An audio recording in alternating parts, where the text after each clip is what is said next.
Voilà, bonjour à chacun, à chacune. Ça me fait plaisir de pouvoir revenir dans ce lieu où on aime le Seigneur. C'est un lieu où j'ai vu plusieurs fois apporter la parole et je suis heureux de pouvoir le refaire aujourd'hui. Et durant cette semaine, j'ai vraiment pris du temps pour savoir quoi parler, voilà, quel thème aborder. Hein. Comme tout est intéressant de la Bible, mais on ne peut pas aborder tous les sujets en une fois. Et le Seigneur m'a dit, bah, ce week-end, tu vas parler de Jésus. Amen. Alors, le titre du message d'aujourd'hui, c'est Christ ressuscité. Amen. Ça, c'est le titre du message, Christ ressuscité. Amen. C'est pas un slogan publicitaire, c'est une réalité, c'est une vérité, parce que Jésus est mort, et il est bien mort, et il est bien ressuscité. Amen. Et ça change tout, parce qu'on est là aujourd'hui pour adorer un Seigneur qui est vivant et qui règne sur l'Église. Amen. Et c'est un Seigneur qui est à la fois personnel, communautaire. Et c'est fantastique de pouvoir déjà le connaître, mais déjà apprendre à découvrir quelle est notre destinée. Amen. Et la destinée que nous avons tous prévue, quels que soient nos dons ou nos ministères, c'est de connaître le Père. Amen. C'est de connaître Jésus et de connaître ce merveilleux Saint-Esprit. Amen. Et c'est beau de pouvoir parcourir cette marche chrétienne durant toute notre vie pour découvrir qui il est, lui. Alors, pendant la louange, j'ai eu une vision. J'ai vu deux anges qui descendaient du ciel et qui avaient des marteaux, des marteaux géants, voilà, et ils tapaient contre un barrage. Et derrière ce barrage, il y avait de l'eau, et il semblerait qu'il y a des coups de marteau qui étaient donnés par ces deux anges pour casser les murs de ce barrage. Et ces anges, il n'y en avait que deux, j'étais étonné qu'il n'y en ait pas plus, et ils étaient en train de taper contre les parois du barrage pour casser ce mur, pour que l'eau puisse tomber sur la Suisse. Donc c'est un rappel ou un encouragement de continuer à prier pour que ces anges puissent continuer à frapper pour que l'effusion de l'Esprit puisse couler sur la Suisse. Amen. Parce que la Suisse n'est pas oubliée du cœur de Dieu. Et le Seigneur dit, parce qu'il y a des gens au fil des années qui ont apporté la Suisse à mon trône, dit le Seigneur, je ne me suis pas détourné de ce pays. J'ai parfois retiré ma main. Parfois, j'ai laissé des difficultés venir parce que je suis attristé. Le cœur des Suisses est éloigné. Ils ont recherché leur propre profit. Ils ont abandonné Dieu. Mais moi, je suis fidèle. Si vous êtes infidèle, moi, je demeure fidèle. Je ne peux pas me renier moi-même. Je n'ai pas changé. Je suis le même hier, aujourd'hui, éternellement. Et dans ce temps de la saison, je vais encore visiter encore la Suisse une fois, d'une manière particulière, avec une onction nouvelle, avec un réveil de feu, avec un réveil d'amour, avec un réveil qui va apporter une moisson. Beaucoup de personnes ne connaissent pas encore le Seigneur. Mais moi, dit le Seigneur, parce que des personnes parmi les nations ont prié pour la Suisse, je vais encore répandre mon esprit sur toute chair dans ce pays. Alors préparez-vous, peuple de Dieu. Préparez-vous à recevoir cette moisson. Mais prépare ton cœur, parce que c'est moi qui veut d'abord te transformer, afin que tu sois un ouvrier dans la moisson. Tu peux pas attraper la moisson ou être utilisé par moi si tu as un cœur qui n'est pas propre. Moi, je sonde aussi tes motivations. Si tes motivations et ton cœur est bon, dit le Seigneur, eh ben, tu vas pas être un instrument de choix. Parce que je suis saint, dit le Seigneur, et tu dois être saint. Et l'Église doit savoir que je veux encore frapper, je veux encore répandre mon esprit. Mais il faut que ton cœur soit changé. Alors n'aie pas peur. N'aie pas peur de t'approcher de moi. Et si tu t'approches de moi, tu vas être transformé. Si tu t'approches de moi, tu vas renoncer à des choses. Mais si tu renonces à des choses, tu vas avoir davantage de ma gloire, davantage de ma vie. Alors n'aie pas peur. N'aie pas peur. Je suis celui qui amène le réveil, c'est celui qui tient le feu, je suis celui qui a les légions d'anges, c'est celui qui fait miséricorde à qui fait miséricorde. C'est moi qui tiens les nations de ma main. Je n'ai pas changé, dit le Seigneur. Que celui qui écoute ce que l'Esprit dit à l'Église. Amen.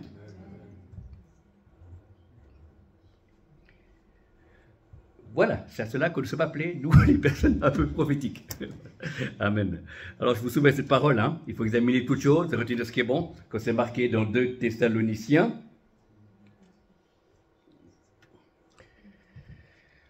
Alors, on va aller dans Apocalypse.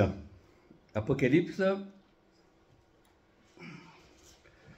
Premier verset qu'on va voir aujourd'hui. Apocalypse 1, verset 8.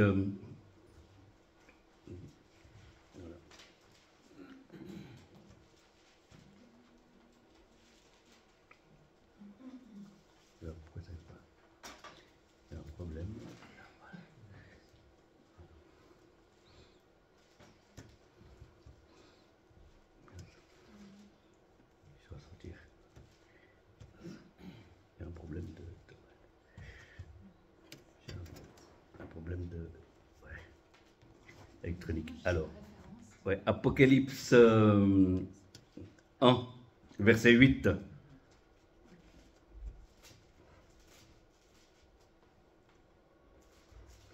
Apocalypse 1, verset 8. Si quelqu'un peut le lire fort, parce que j'ai un problème de... Alors,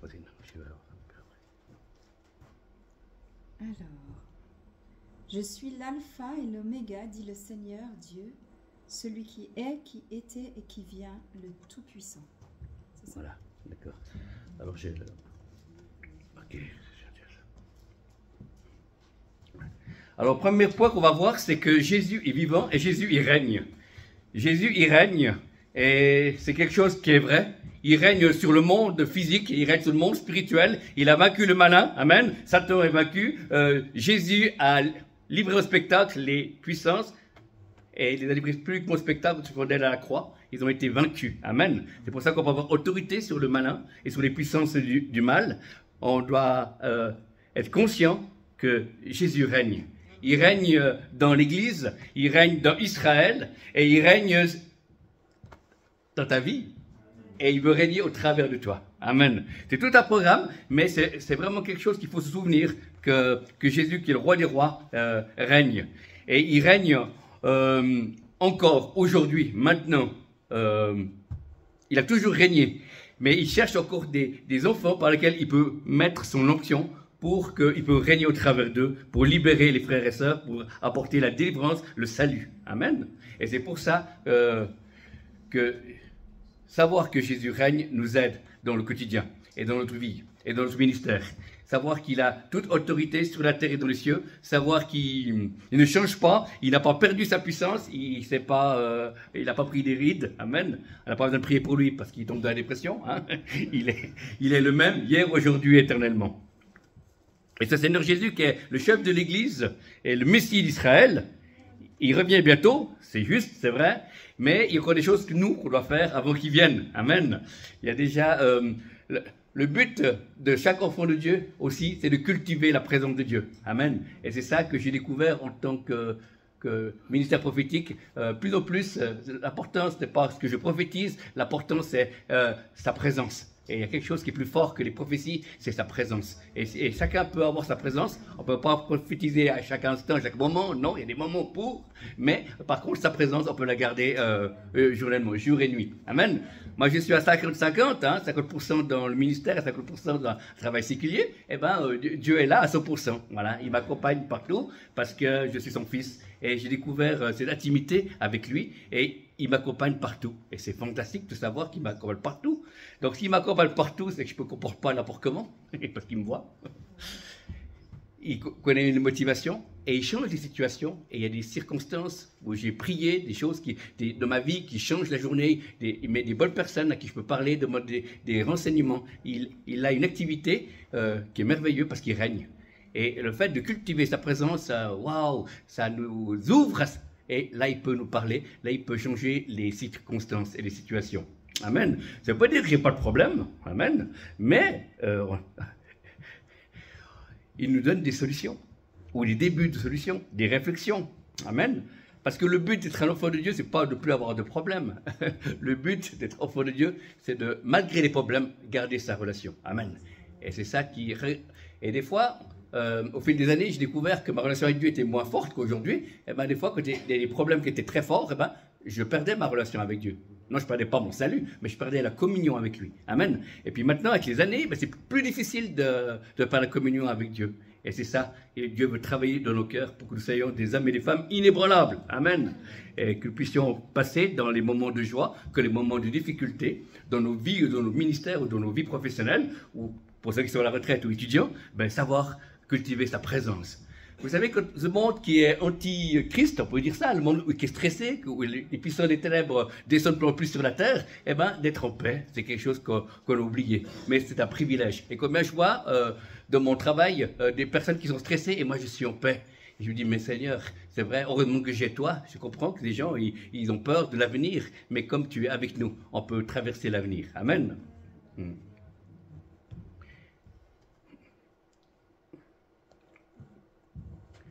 Donc, il règne. Donc, le deuxième point, savoir que Jésus, il parle. Amen.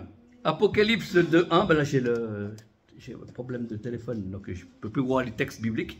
Il n'y a pas beaucoup, mais Apocalypse 2, verset 1. Si quelqu'un le trouve, qu'il puisse le dire d'une manière forte.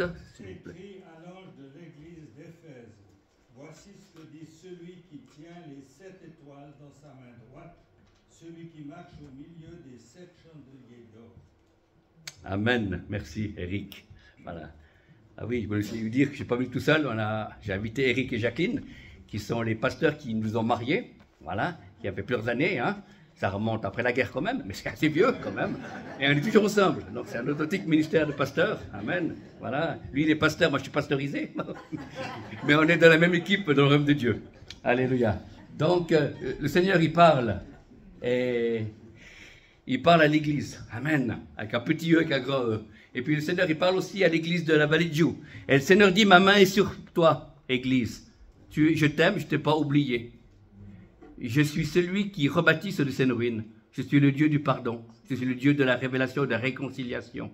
Parce qu'il y a un dépôt de pardon, parce qu'il y a un dépôt de foi, parce que des ancêtres ont prié dans ce lieu, ma main ne s'est pas retirée. Et je suis celui qui va reconstruire et qui va appeler encore des nouvelles personnes à venir dans ce lieu. Je n'ai pas oublié. Mon regard est toujours porté vers ce lieu parce que dans le passé, il y a eu des gens qui ont payé de leur temps et leur vie sur la prière. Et il y a comme un hôtel de prière. Il y a comme un lieu de grâce, un lieu de paix, un lieu de visitation dans ce lieu, dit le Seigneur. Et je n'ai pas changé. Et ma main est sur moi. J'ai vu les souffrances, j'ai vu les larmes, j'ai vu les cris. Et je vais encore arroser cette vallée. Déjà de la petite pluie pour revitaliser, pour redonner vie, rebooster mes enfants. Mais après, il y aura une onction qui sera plus grande, où plusieurs personnes à qui vous avez prié vont se tourner vers moi. Je n'ai pas changé, toujours le Dieu du salut, celui qui sauve, celui qui regarde, celui qui sonde les cœurs, moi qui connais chaque maison de cette vallée, moi qui ai construit chaque brin d'herbe, et moi qui règne. Et le Seigneur dit, j'ai vaincu aussi pour cette vallée. Et il y aura plusieurs qui verront ma gloire dans ce lieu. Amen. Donc Dieu parle aux nations, Dieu parle à l'Église, Dieu nous parle personnellement, parce que on a besoin de paroles, amen, qui vient de Dieu, amen. L'homme n'aura pas de pain seulement, hein, et ni de McDo, hein, mais c'est toute parole qui sortira de la bouche de Dieu, amen. Et certains disent tout réma, hein, toute révélation qui sort de la bouche de Dieu. On a besoin que Dieu continue à parler à son Église et nous parle individuellement. Il parle, donc il faut l'écouter, parce qu'il parle aussi dans le culte personnel, dans les moments que nous sommes avec lui, que ce soit un court moment, un moyen moment ou un long moment. Ce qui compte, ce n'est pas la quantité, mais ce qui compte, c'est la qualité. Amen. Et puis des fois, Dieu nous parle pendant la journée, il ne parle pas de mon culte personnel, des fois il nous parle dans la journée, des fois je suis en train de marcher, en train de travailler, ou je suis en train de jouer avec mon chat, eh bien, tout coup, Dieu parle. Amen. Alors, ce n'est pas une voix du ciel qui dit « Hey, Martin, je suis le Dieu 3 fois saint, le Dieu d'Abraham, Isaac et Jacob. » Non, pas du tout. C'est une voix qui est plus douce et qui est à l'intérieur de moi. C'est comme si j'avais des écouteurs, mais au lieu à l'extérieur comme les jeunes, moi, c'est à l'intérieur. Voilà. Et puis, il me dit des choses. Des fois, des choses... Et des fois, je m'arrête, je prends mon téléphone, je mets sur mémo, puis je note des mots qu'il me dit. Des fois, c'est des thèmes pour des futurs messages. Des fois, c'est le nom d'une maladie pour une réunion. Des fois, c'est un mot pour aider quelqu'un qui va me téléphoner ou qui est déjà en contact avec moi. Voilà. Et il parle comme lui, il a envie. Amen. Donc, c'est bien de savoir que Dieu ne parle pas tout le temps, mais Dieu parle souvent. Hein, Dieu ne parle pas tout le temps, mais il parle souvent. Et j'aime beaucoup ce qu'un ami à moi, prophète, disait. Il dit que Dieu révèle ses plans, pas à ceux qui veulent savoir, mais à ceux qui veulent lui obéir. Dieu révèle ses plans, pas à ceux qui veulent savoir, mais à ceux qui veulent obéir. Donc, Dieu parle au travers de sa parole. Dieu parle au travers des circonstances, des portes ouvertes ou des portes fermées. Le manque de paix ou la paix, ça permet aussi de prendre des bonnes décisions. Amen.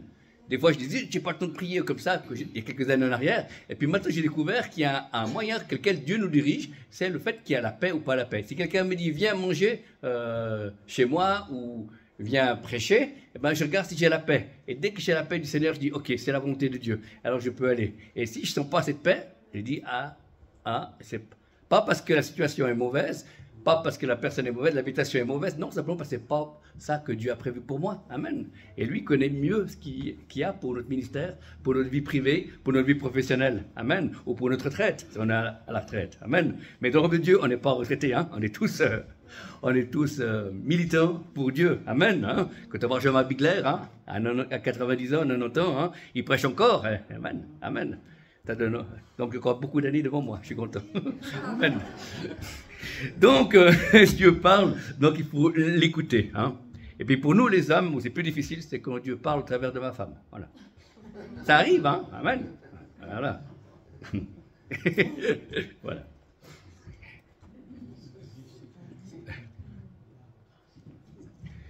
Donc Dieu parle au travers d'autres personnes, hein, par des conseils ou par des prophéties. Amen. Et c'est bien de pouvoir en tenir compte. Amen. Parce qu'il y a des gens qui veulent avoir des prophéties, mais ça ne correspond pas à ce qu'ils pensent à eux, ils n'obéissent pas. Et c'est faux, c'est une mauvaise attitude, parce que Dieu donne des prophéties pour... c'est des panneaux indicateurs. Amen. C'est des panneaux, ouais, on ne tombe pas dans le panneau, hein. C'est des panneaux indicateurs, et on peut aller dans la direction que la prophétie nous dit. Amen. Une fois qu'on a examiné si elle était entièrement de Dieu, ou s'il y avait des éléments à enlever. Amen.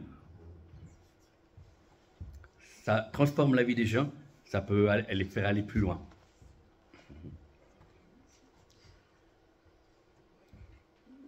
Donc on a vu le premier point, Jésus règne, Jésus parle, et le troisième, il ordonne. Il ordonne, hein, c'est Deutéronome 28:8, ouais, j'ordonnerai à la bénédiction de te suivre. Hein. Voilà, parce que je ne l'ai pas sous les yeux, je vous le dis que je l'ai préparé. Voilà. Donc il donne des ordres. Il ordonne, il donne des ordres, c'est quelque chose qui peut le faire au travers de son église aussi. Hein. On donne des ordres aux démons. On ne dit pas, s'il vous plaît, monsieur le démon, vous pouvez quitter cette personne parce que je ne suis pas d'accord, restez là. Non, c'est pas du tout. C'est tu pars au nom de Jésus et c'est fini. Amen. Alléluia. Dieu donne des ordres dans le monde spirituel. Nous devons aussi donner des ordres des fois, dans des situations, des oppressions qui viennent des fois dans nos propres vies. Je dis non, je refuse ça au nom de Jésus. Il n'est pas ça dans ma famille, qu'il n'est pas ça sur ma maison, qu'il n'est pas ça dans le travail. Des fois, voilà. On peut refuser des choses et puis ça marche. Amen. Parce que c'est dans la mesure où nous sommes en communion avec Dieu. Voilà. Ton autorité dépend de ton obéissance. Amen. Soyez soumis à Dieu et résistez au diable. Hein. Voilà. Donc plus on est intime avec Dieu, plus on a lâché prise, plus on est agréable à Dieu, eh bien, il y a des choses qu'on peut dire et ça s'accomplit. Amen.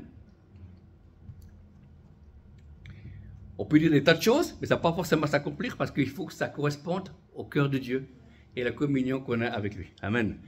Si moi je vais au CHUV et puis je mets la main contre le mur, je dis je guéris tous les malades au nom de Jésus, eh ben il n'y a rien qui va se passer parce que Dieu ne m'a pas donné une révélation pour faire cela. Amen.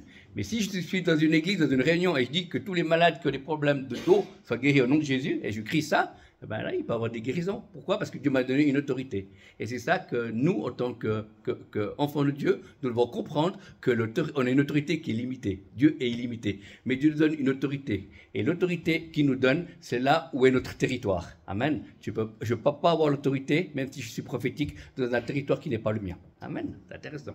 Par contre, on ouvre des portes dans des églises, dans des groupes, dans des séminaires, là, on reconnaît qu'il y a quelque chose. Alors là, je peux avoir l'autorité et apporter des décrets de Dieu, des choses, parce que ça vient de Dieu et Dieu obéit. Dieu est un Dieu de soumission. Amen. Et voilà. Et quand on ne peut pas être prophète partout, on ne peut pas servir partout, en tant que ministère, quel que soit notre ministère ou notre don, on a des canaux. Et si on reste dans notre territoire, eh ben, Dieu est illimité et il peut faire des grandes choses. Amen. Et des fois, on veut un territoire trop grand, ou peut-être qu'on l'a appelé, mais c'est Dieu qui rallonge petit à petit les territoires. Vous voyez, moi j'ai commencé à plus limiter, d'avoir des groupes de maisons, après j'ai commencé à avoir des églises, et puis maintenant on me demande pour des zooms francophones, on me demande à des... Voilà, et puis des écoles prophétiques, voilà, mais c'est le territoire qui s'étend petit à petit. Hein? Amen. Parce que c'est le voulu, c'est le moment de Dieu, c'est le temps de Dieu. Amen. Et vous avez un territoire, et moi j'ai un territoire, mais on travaille tous avec le même Saint-Esprit, que la même Bible, mais l'autorité que vous est donnée, c'est vous êtes les plus forts dans le territoire qui vous est donné. Amen. Et c'est pour ça que les gens essaient d'avoir l'autorité dans des endroits où ils n'ont pas autorité, parce que Dieu ne les a pas appelés. Amen. Je vous donne un exemple. Il y a eu un Africain, il y a 20 ans en arrière, oui, ça ne rajeunit pas, 20 ans en arrière, il y a un Africain qui est venu parce qu'il avait beaucoup de guérisons en Afrique, dans une région africaine. Et il est venu en Suisse, il croyait faire la même chose, et il n'y a eu qu'une guérison, et il était découragé. Ses amis qui l'ont invité, ils ont dû presque faire de la relation d'aide avec lui, il ne comprenait pas. Voilà. Pourtant, il jeûnait, il priait, il n'y avait eu aucun résultat. Voilà. Et puis finalement, quelqu'un a eu cette vision, justement, de l'autorité. Que Dieu ne lui avait pas donné une autorité intercontinentale. Amen. Mais il avait une autorité illimitée de la région africaine où il était. Là, il voyait des guérisons par multitude, tas de personnes. Et puis, c'est un évangéliste, donc il a lancé la parole, il y avait des conversions. Mais là, quand il est venu en Suisse, il n'y avait qu'une guérison. Voilà. Donc, parce qu'il y a de l'autorité. Amen. Il y a des ministères qui sont nationaux, il y a des ministères qui sont internationaux, des ministères qui sont intercontinentaux. Mais il n'y a pas encore de ministère intergalactique. Voilà. Donc c'est bien de pouvoir vérifier quelle est de l'autorité. Amen. Voilà. Plusieurs fois on m'a dit, Martin, toi tu devrais être sympa, t'aimes le peuple de Dieu, tu devrais ouvrir une église. Ben, plusieurs fois on me l'a dit, mais moi je ne peux pas le faire parce que Dieu ne m'a pas appelé à cela. Amen. Amen. Voilà. C'était au début, c'était mon rêve, que j'étais nouveau converti. Je dis, voilà, moi j'ai envie d'être pasteur avec une petite église de 60 personnes, pas trop de monde, avec juste 2 cas difficiles pour me sanctifier un petit peu. Et puis j'attends le retour de Jésus comme ça. Non. Et puis finalement, le Seigneur m'a donné un ministère prophétique. Voilà. Donc, c'est un peu différent du pasteur. Hein. Le cœur du pasteur, c'est reste près de Jésus. Le cri du prophète, c'est tu t'engages ou tu dégages. C'est différent, mais c'est complémentaire. Amen. On est de la même équipe. Voilà. Donc, c'est pour ça que... C'est différent, mais c'est le même esprit. On a besoin des pasteurs, on a besoin des prophètes et d'autres ministères. Hein. C'est pour ça. Donc, ordonner des choses. Il y a des choses des situations de crise, des fois on me téléphone et des fois je n'ai pas eu besoin de prier. Les révélations viennent, tac, tac, tac, parce que Dieu m'a appelé. Et puis des fois, il y a des choses que je n'ai pas de révélation. Amen. Et je n'ai pas de révélation sur tout. Et Dieu ne va pas vous donner à vous aussi des révélations sur tout. Il va vous donner des révélations ce que vous avez besoin. Amen. Il y a même des gens qui m'ont demandé qui sera après Macron, tu ne peux pas prophétiser voilà, le président, ou qui sera après Joe Biden. Non, voilà. Mais je dis non, quand même, je ne suis pas ça. Moi, je ne fais pas la météo. Hein. Amen. Voilà. Non, je crois que ce n'est pas ça le but. Le but, c'est de pouvoir annoncer ce qui est sur le cœur de Dieu. Voilà.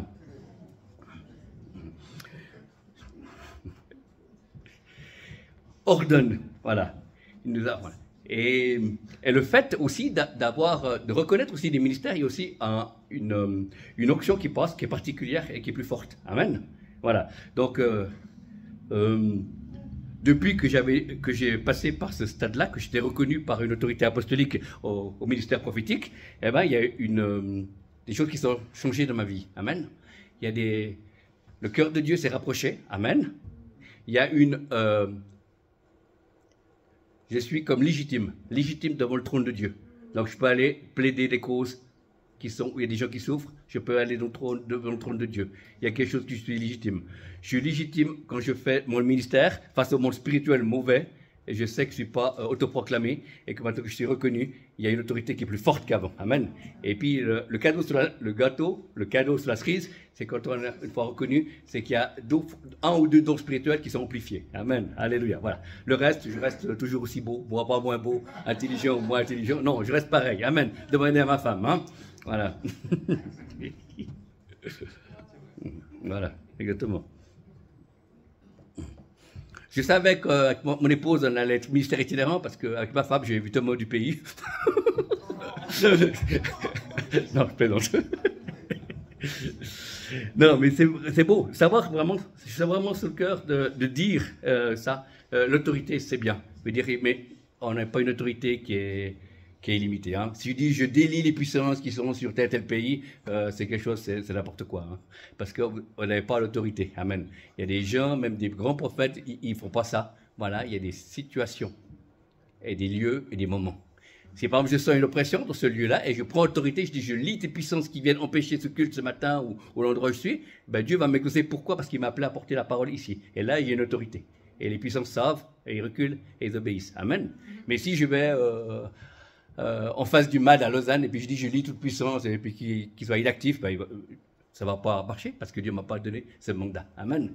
Et c'est ça que le peuple de Dieu n'a pas compris, que chaque enfant de Dieu a une autorité, mais une autorité limitée. Amen. Et si on fait marcher l'autorité dans nos limites et nos territoires que Dieu a prévus, alors là, l'Église sera puissante. Amen. C'est plus moi qui vis, c'est Christ qui vit au travers de moi. Donc, ce n'était pas prévu de parler sur l'autorité et le territoire, mais je crois que c'était bien de le dire. Je crois que vous avez besoin de l'entendre. Je crois que c'est quelque chose qui est intéressant. Parce que des fois, j'ai tellement vu des choses dans le combat spirituel, et des choses bizarres, et puis il y avait rien qui se passait après. Voilà, c'est pas le fait que ce soit bizarre, hein, mais voilà. Il y a des fois des choses bizarres qui peuvent se passer, mais il doit y avoir une bénédiction, il doit y avoir une onction, il doit y avoir quelque chose qui se dégage pour, voilà, comme quoi c'est de Dieu. Sinon, c'est un peu Hollywood. Amen. Voilà. C'était en Afrique, il y a un prophète qui est venu en Afrique avec un manteau de fourrure, et puis un bonnet en laine, et puis un pantalon de ski. Il est rentré dans l'église, puis il a dit, parole de Dieu, il va grêler tout à l'heure. Puis tout le monde a rigolé, puis quand il est sorti, il y a la grêle, puis lui il était le seul qui était protégé avec ses habits de fourrure, voilà. Et c'est arrivé, voilà, bon, il y a eu la grêle à un moment, voilà. Et c'est merveilleux, amen.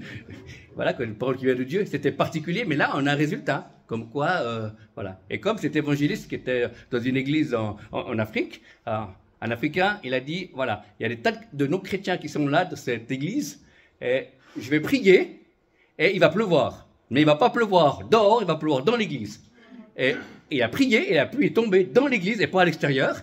Et les 2 ou 3 personnes qui n'étaient pas converties sont dépêchées de se convertir à Jésus. Voilà. Voilà. Après, on peut leur dire, hein, le culte vous a plu, hein.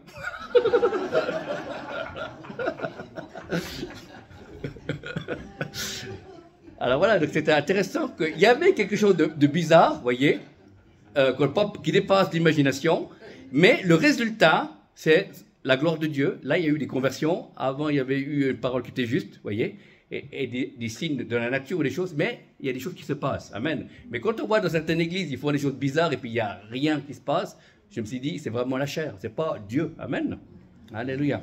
Je vais vous partager quelque chose de bizarre, mais qui était réellement de Dieu. C'est un apôtre que j'ai connu dans le passé, un Américain. Et il était au Suriname à l'époque.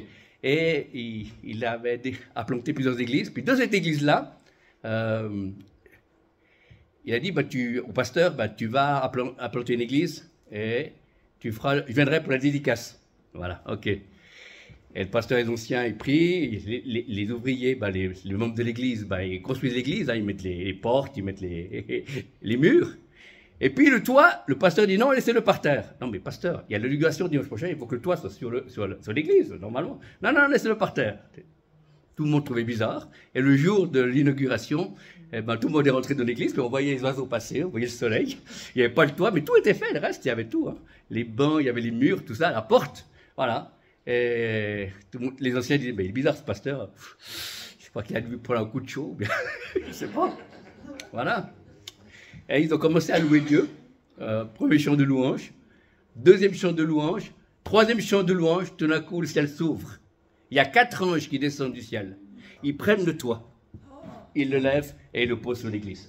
Alors imaginez un peu s'ils auraient mis eux-mêmes le toit, ils auraient passé à côté de la gloire de Dieu. Donc là, je vous dis ces témoignages pour vous dire que si c'est quelque chose qui vient de Dieu, même si c'est bizarre, il doit avoir un résultat qui glorifie Dieu. Amen. Sinon, pour moi, c'est de la chair. Hein. Amen. Voilà. Mais c'est pour ça qu'il y a des tas de choses qui peuvent se passer s'il y a une révélation ou s'il y a une action de Dieu. Amen. Il y a un prophète qui était dans une réunion et il y a quelqu'un qui était malade et qui a dit « Prophète, je suis malade, priez pour moi ». Et le prophète dit « Non, je ne prie pas pour toi. Bois mon verre d'eau ». Il y avait le verre d'eau de l'orateur, il a bu. Il était guéri. Amen. Voilà. Donc, vous voyez, la prière est tombée à l'eau, mais lui était guéri. Amen.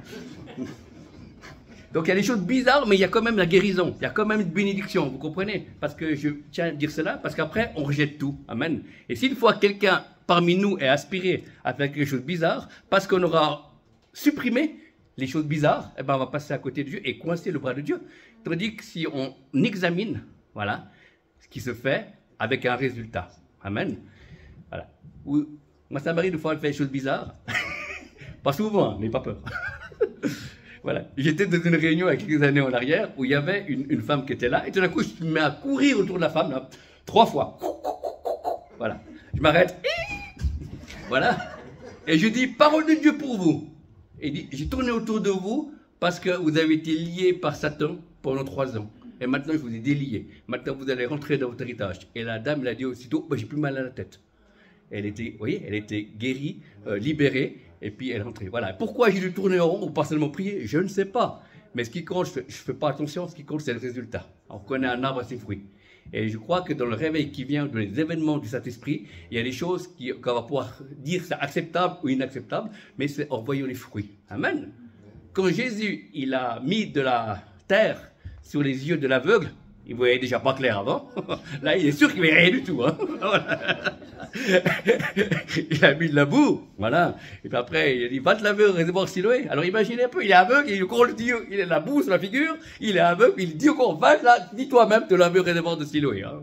Voilà, il n'avait pas le GPS à l'époque. Hein. Il a été, puis finalement, il a vu. Amen. Voilà, donc c'est intéressant qu'il n'y a pas de méthode, mais la méthode de Dieu, c'est vous, c'est moi. Amen. Donc il faut se réjouir pour les choses qui viennent, non?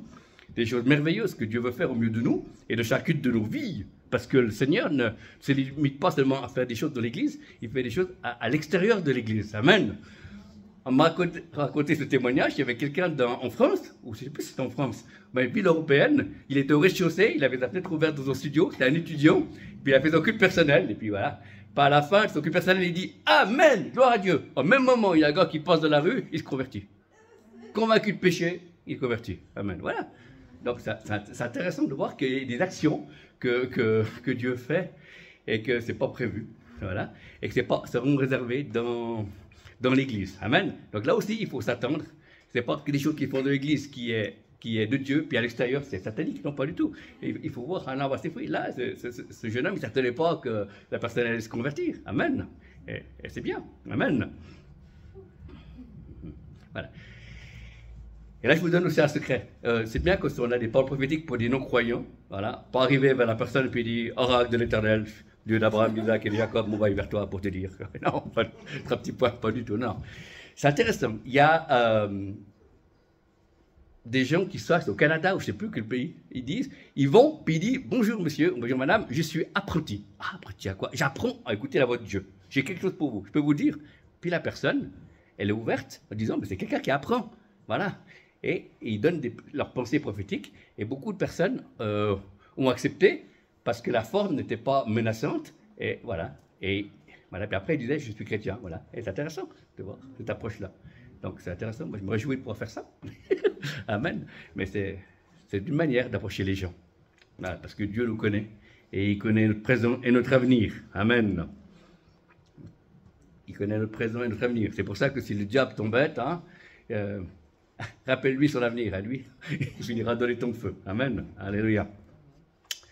Voilà, eh bien Seigneur, merci pour ta présence, merci pour la liberté de l'esprit que nous avons ici, et merci Seigneur pour le temps prophétique qu'il va avoir maintenant, où je vais inviter Eric et Jacqueline me rejoindre, mais en attendant, je veux prier Seigneur encore pour que nous puissions être conscients de ces 3 points, savoir que Jésus parle, que Jésus règne, et que Jésus ordonne des choses sur nos vies et au travers de nous, que nous puissions être des chrétiens qui connaissent notre territoire et qui connaissent notre identité en Christ, afin que nous puissions porter du fruit pour l'éternité, dans le nom de Jésus. Alléluia. Amen. Alléluia. Alléluia. Il y a une personne qui a une douleur à l'oreille, eh ben, au nom de Jésus, recevez la guérison dans le nom de Jésus. Ce n'est pas dit qu'elle l'oreille droite ou gauche, il y a une oreille qui fait souffrir quelqu'un de cette salle. Recevez la guérison, votre oreille, dans le nom de Jésus. Dans le nom de Jésus.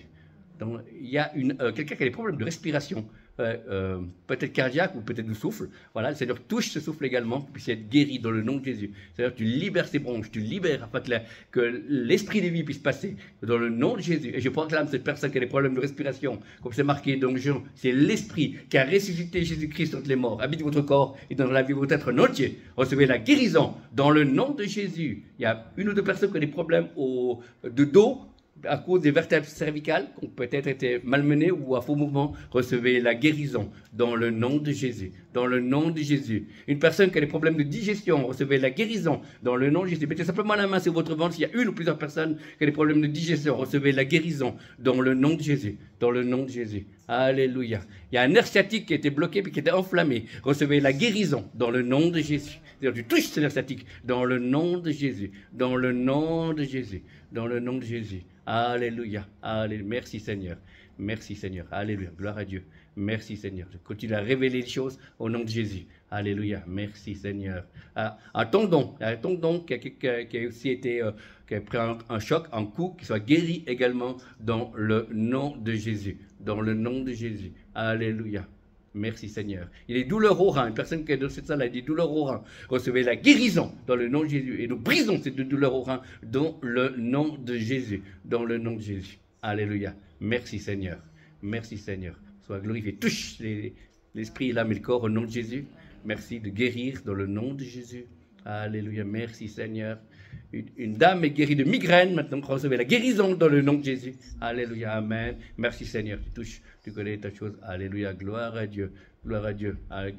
Quelqu'un a une douleur à la mâchoire à cause d'un mal de dents. Recevez aussi la guérison dans le nom de Jésus. Dans le nom de Jésus. Merci Seigneur. C'est toi qui le dis, va mettre ça. Tu agis au-delà. Pensons, imaginons et demandons. Dans le nom de Jésus. Dans le nom de Jésus. Alléluia. Merci Seigneur. Merci. Merci Seigneur. Parce qu'il y a des vertiges. Vous avez des vertiges régulièrement, mais pas toute la journée. Recevez la guérison maintenant dans le nom de Jésus, Seigneur. Nous libérons ces vertiges dans le nom de Jésus. Tu es accompli à la croix dans le nom de Jésus. Merci Seigneur. Alléluia. Gloire à Dieu. Merci Seigneur. Alléluia. Merci.